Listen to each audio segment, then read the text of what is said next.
সকাল বন্ধুরা, আশা করছি সবাই ভালো আছে, সুস্থ আছো। অপোজিট ফ্যামিলিতে সবাইকে অনেক অনেক ভালোবাসা জানিয়ে স্বাগত জানাচ্ছি। সকালবেলা উঠেই আগে এই ঘরের জানলা দরজাগুলো খুলে নিচ্ছি, আর এখন বাজে ঘড়িতে ঠিক 7:30।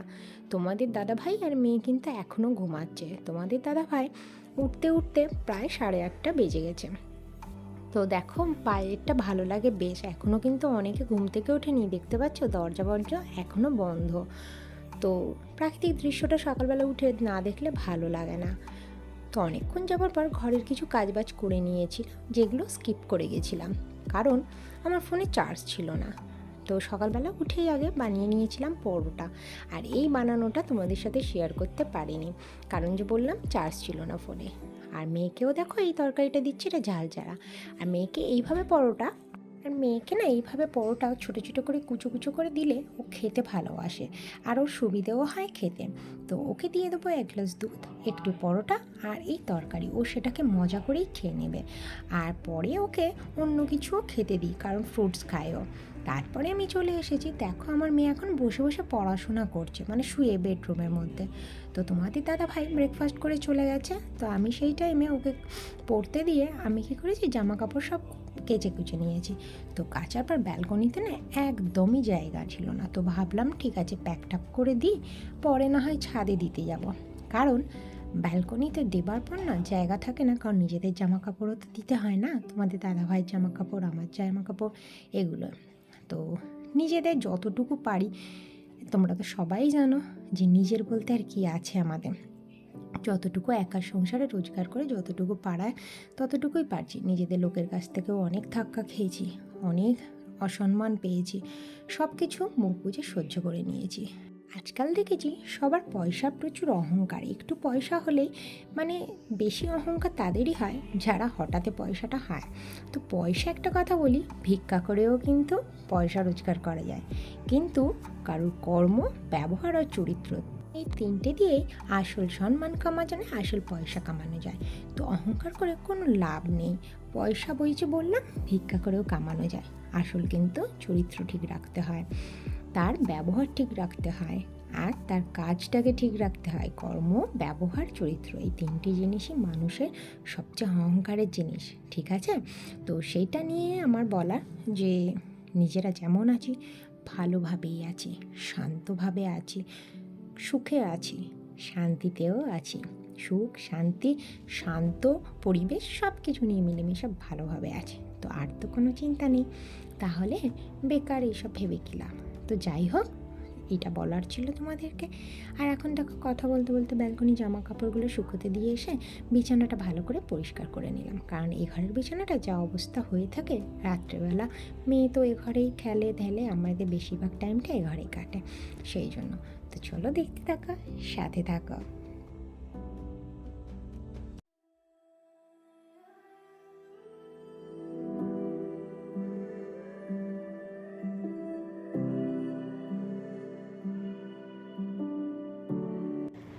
না,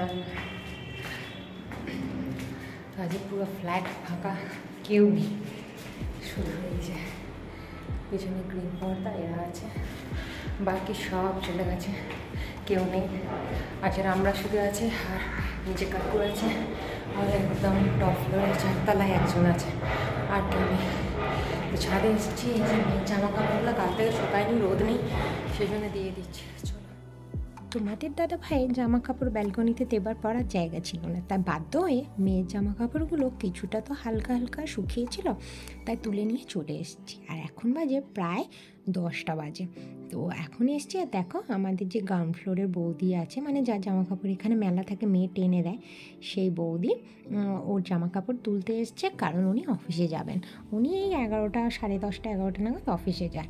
তো উনি সেই সকালবেলা দিয়ে যায়, 7:30, 8টার সময় ছাদে জামা কাপড় দিয়ে যায়। সেটা নিয়েই কথা বলছিলাম যে তোমার কি শীত করছে না, কারণ দেখো আমি পায়ে মোজা, গায়ে সোয়েটার সব কিছু দিয়েছি, আর উনি স্নান করে ডিরেক্ট ওপরে উঠে এসছে, সেটা নিয়েই কথা হচ্ছিল। উনি বলছিল আমি স্নান টান করে এই এলাম জামা কাপড়গুলো তুলতে, কারণ সেই 7:30টার সময় জামা কাপড় দিয়ে গেছি, আর এখন বাজে প্রায় 10টা। তো 10টার মধ্যে ও শুকিয়ে যায়, উনি রোজ, এটা ওনার ডেলি রুটিন।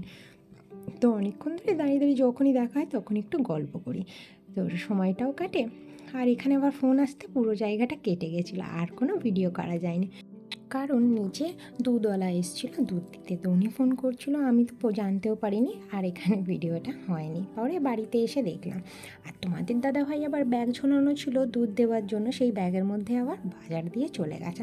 তো পালং শাক নিয়ে এসছে, পেঁপে নিয়ে এসছে, আর এই বেগুন পেয়েছে, বললো বেগুনটা একটাই পেয়েছি কারণ লোকটার কাছে একদম বেগুন নেই। আর আমি না শীতকালের সবজির মধ্যে বেগুন আমি ভীষণ ভীষণ ভালোবাসি। শীতকাল কেন, আমার সবসময় বেগুন ভীষণই আমার প্রিয়। গরমকালে যেমন ভেন্ডি ভালো লাগে, পটল ভালো লাগে, পটলটা না হলে ভেন্ডি আমার প্রিয়। আর এখানে আমার গাজর আর বেগুন ভীষণ প্রিয়। তো ধনেপাতাও নিয়ে এসেছিলো, ধনেপাতাগুলো আমি এগুলো ঠিক করে গুছিয়ে রাখবো। আর সবজি না যখন তুমি ভালো করে সুন্দর করে গুছিয়ে সেগুলো বক্সের মধ্যে বা কোনো রকম জায়গা থাকলে, কারুর যদি কোনো রকম আলাদা জায়গা থাকে, সেগুলোর মধ্যে আলাদা করে সুন্দর করে সাজিয়ে যদি রেখে দাও না, তাহলে দেখতেও সুন্দর লাগে আর অনেক দিন ধরে থাকে। আর এখানে দেখো একটা ইয়াপ বড় বাঁধাকপি নিয়ে এসছে। আমি আবার ফুলকপিটা খেতে ভালোবাসি, তোমাদের দাদাভাই বাঁধাকপি, ওর আবার বাঁধাকপি ছাড়া মাছের মাথা দিয়ে না খেলে ওর হজম হয় না। তো আমি এগুলো এখন এভাবেই সব সাজিয়ে গুছিয়ে রেখে দেবো, তাতে জিনিসপত্র ভালো থাকে।